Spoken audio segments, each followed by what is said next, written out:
ख़रीद के तो बहुत सारे फ़ोटो फ्रेम आप घरों पे लगाते हैं, ख़रीद के तो लाखों के फ़ोटो फ्रेम भी मिलते हैं बाज़ार में, लेकिन इस तरीके की जो सुंदर तस्वीर है वो सिर्फ़ आपको गांव में ही दिखाई देगी। नमस्कार जोहार, मैं अभिषेक अपने सहयोगी आकाश के साथ आज झारखंड की संस्कृति से रूबरू कराने के लिए हम आपको गांव की तरफ मुड़े हैं। और गांव में हम आपको बता दें कि कलाकार ही नहीं, एक से एक ऐसे भी लोग हैं जो नृत्य में शौक़ रखते हैं, नृत्य करने में शौक़ रखते हैं, जो कलाकार हैं। और आप देखिए एक हमारी बहन है बसंती, उन्होंने किस तरीके से अपनी संस्कृति को ही यहाँ पे दीवारों पे उकेर के रख दिया है। और इस तस्वीर की जो खासियत है वो इनका पर्व है।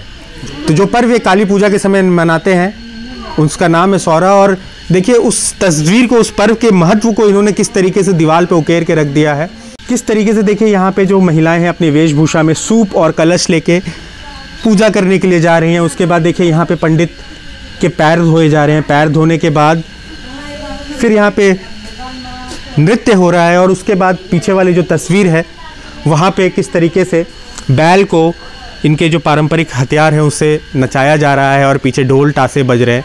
तो ये कुछ खूबसूरत तस्वीर हम आपको आज दिखाने यहाँ पे आए हैं। कोशिश करेंगे कि आपको इसकी खूबसूरत से खूबसूरत कहानियाँ हम आपको बताएं और हम आपको बता दें इस तरीके की जो पेंटिंग है जो दीवारों पे आपको हम दिखा रहे हैं, ये आपको कहीं भी किसी बाज़ार में ख़रीदने को नहीं मिलेगी। अगर इसके दर्शन करने हैं, अगर इसको देखना है तो आपको झारखंड के छोटे छोटे गांव में जाके इसकी खूबसूरती को देखना होगा। हम आपको यही बताने के लिए यहाँ आए हैं और आपको दिखाने के लिए आए हैं कि जमशेदपुर से बहुत दूर नहीं, जमशेदपुर से सिर्फ 8 किलोमीटर की दूरी है इस गांव की।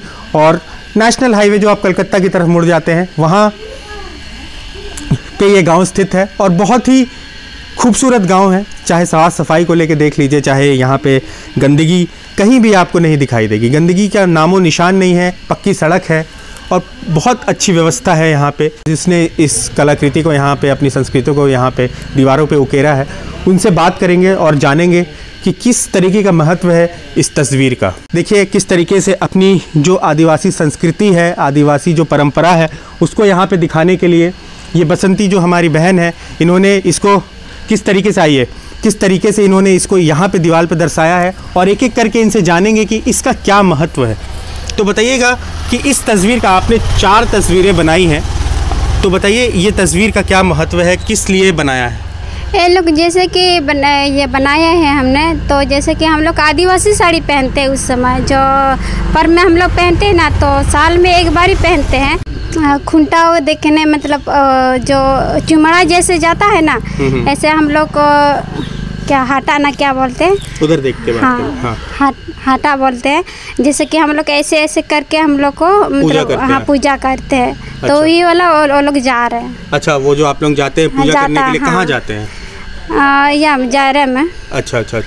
तो देखिए ये तस्वीर है, ये पारंपरिक इनकी साड़ियाँ हैं, ये साड़ियाँ ये पहनती हैं और हाथ में सूप लेके, कलश लेके, ये सोहरा पर्व के समय ये इस तरह की पारंपरिक वेशभूषा लेके ये मंदिरों में, मंदिरों में जाते हैं और पूजा करते हैं। इस तस्वीर का क्या महत्व है एक बार बताइएगा। इसको जब जरा से मजी बाबा लौट के आता है ना, तो हम लोग द्वार में इसको मतलब गानों के जैसे हम लोग इसको बिछाते हैं और इसका पैर रख के वहाँ पर हम लोग पैर धोते हैं और उसके बाद ये मजी बाबा अपना घर घुसता है। अच्छा। तो देखिए अगर सरल शब्दों में हम आपको बता दें तो ये इनके पुजारी होते हैं, पुजारी के घर ये लोग जाते हैं, उनका पैर धोते हैं। देखिए यहाँ पे ये जो महिला है पानी लेके अपने घड़े में खड़ी हैं और पारंपरिक वेशभूषा में यहाँ पे हैं। उसके बाद ये पानी से यहाँ इनका पैर धोती हैं। उसके बाद जो इनके पुजारी हैं, बाबा हैं, वो घरों की तरफ अंदर बढ़ते हैं। उसके बाद पूजा अर्चना होती है। ये जो तस्वीर है आकाश जी, इससे देख के ये लगता है कि जब इनका पर्व होता है तो जो नृत्य होता है, पारंपरिक नृत्य है, उसको लेके ये तस्वीर है। तो इनसे हम जानेंगे कि क्या है इसके बारे में, इसका महत्व बताइएगा। इसका जैसे कि हम लोग जो मम्मी पापा मतलब लौट के आता है ना घर में, तो पैर सब धोते हैं। उसके बाद हम लोग रात को मतलब ढोल सब बजाते हैं और अपना मतलब नाचते हैं सब लड़की या माँ पिताजी जो पारंपरिक नाच है वो। हाँ, पारंपरिक नाच है वही वाला। नाच का क्या नाम होगा बता सकते हैं? सोहराई नाच बोलते हैं। हाँ। तो देखिए ये जब वहाँ से हमने आपको बताया था किस तरीके से बाबा का पैर धोया जाता है। पैर धोने के बाद यहाँ पे पारंपरिक नाच होता है रात के समय, जब पैर धो के सारा पूजा और ये सारी चीज़ें ख़त्म होती है, उसके बाद इनका जो पारंपरिक नाच है इसका नाम सौराई है।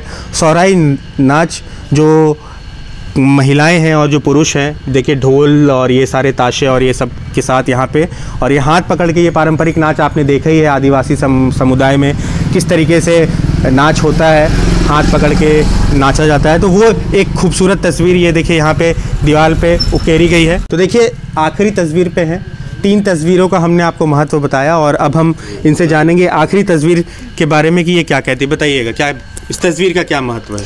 इसका जो हम लोग जब नाच के मतलब दूसरा दिन हम लोग खुंटाव करते हैं, जैसे कि यहाँ पर यह हरता है हम लोग का और ढोल बजाता है और हम लोग इसको बैल को हमने बांधा हुआ है और इसको नचाता है।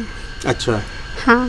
तो देखिए ये भी एक परंपरा है, हमने बहुत जगह देखा है कि गाय और इनकी पूजा की जाती है और देखिए यहाँ पे भी इसी तरीके का एक पारंपरिक जो इनका तरीका है।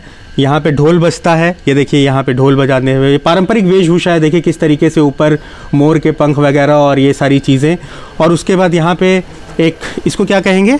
इसको हरता बोलते हैं। हरता, देखिए इनके आदिवासी का ये, हाँ हरता बोलते हैं, जो इनकी परंपरा है उसमें इसको हरता कहा जाता है। देखिए वेशभूषा है और यहाँ पे बैल जो होता है उसको खूंटे में बांध दिया जाता है, बैल को खूंटे में बांध के उसके बाद यहाँ बजा के उसको नचाया जाता है। ये इनकी पारंपरिक जो एक संस्कृति है उसको दर्शाने की कोशिश होती है।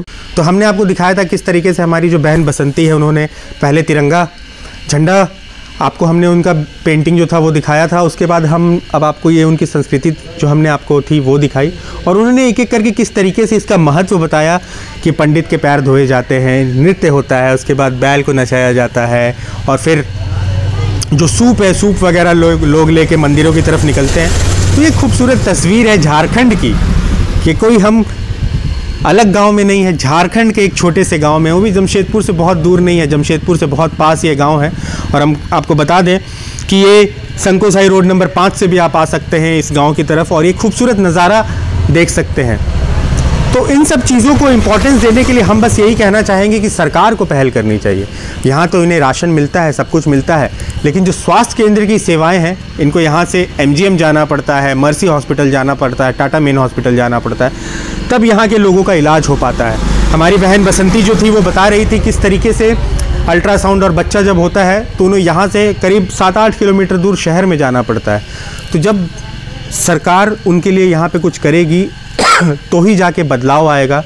और बदलाव हालांकि अब उनके दिमाग में धीरे धीरे खुद ही परिवर्तन आने लगा है और हमको वो परिवर्तन संस्कृति में भी दिखाई दे रहा है और दीवालों पे उनकी जो सोच है वो भी नज़र आ रही है। तो बस हम इतना ही चाहेंगे कि सरकार इन सब चीज़ों पे ध्यान दे, इन सब चीज़ों को ज़्यादा से ज़्यादा प्रमोट करे, इन सब चीज़ों को शायद झारखंड की जो टूरिज़्म की वेबसाइट है या झारखंड के टूरिज़्म से रिलेटेड जो इतनी सारी पहल चलते रहती है उसमें इन सब चीज़ों को जगह देनी चाहिए, ताकि जो झारखंड का टूरिज़्म जो धराशायी हो चुका है उसमें बढ़ाव हो। हम मुख्यमंत्री साहब से यही चाहेंगे कि टूरिज़्म में इन सब तस्वीरों को लगाया जाए, ताकि जो टूरिस्ट आते हैं बाहर देशों से, ठीक है, वो चैंडिल डैम जाते हैं और बाकी जगह जाते हैं, लेकिन वो गाँव की जो खूबसूरती है, झारखंड की जो गाँव है उनकी खूबसूरती वो नहीं देख पा रहे। तो इसके लिए हमें और आपको पहल करनी होगी, तभी जाके झारखंड के इन खूबसूरत गाँवों को इनका दर्जा मिलेगा। तब तक के लिए देखते रहिए सोशल संवाद। मैं अभिषेक अपने सहयोगी आकाश के साथ। जय हिंद दोस्तों।